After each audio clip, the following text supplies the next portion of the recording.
Dans nos sociétés modernes, où l'agitation et la quête incessante de réussite dominent, plusieurs cherchent en vain la paix et le bonheur auquel ils aspirent.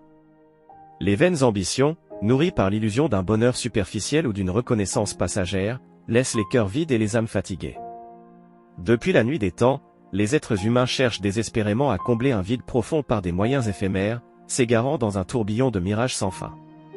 L'angoisse, la peur de l'échec et la solitude intérieure pèsent sur l'âme, créant un monde où même les succès semblent éphémères et les joies fugaces. Au milieu de ce tumulte, la voie de l'enfance spirituelle offre à l'humanité un chemin nouveau, empreint de calme et de sérénité.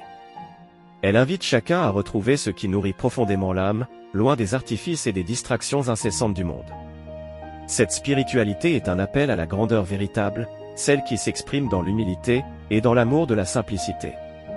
Elle ne demande pas des exploits extraordinaires, mais un cœur sincère, une confiance pure, et la volonté de s'abandonner totalement à la bonté infinie du Seigneur. L'âme se transforme peu à peu sous l'action de la grâce. Elle apprend à goûter pleinement les beautés de la vie, et à découvrir la profondeur spirituelle que ce spectacle harmonieux révèle.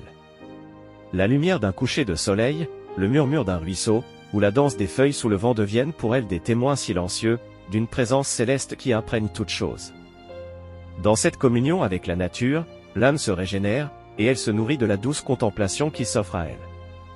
Elle découvre enfin le royaume, promis aux petits-enfants et à ceux qui leur ressemblent. L'enfance spirituelle libère l'âme des vains embarras du siècle, et l'élève vers les sommets de la foi.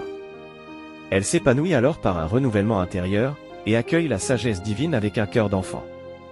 Portée par les ailes de l'amour éternel, elle s'élance avec enthousiasme vers le ciel, sur la douce voie qui a fait de la petite Thérèse, l'humble colombe de l'enfant Jésus. Dans son ravissement, elle n'a qu'une aspiration, qu'un désir, celui de faire aimer, l'amour.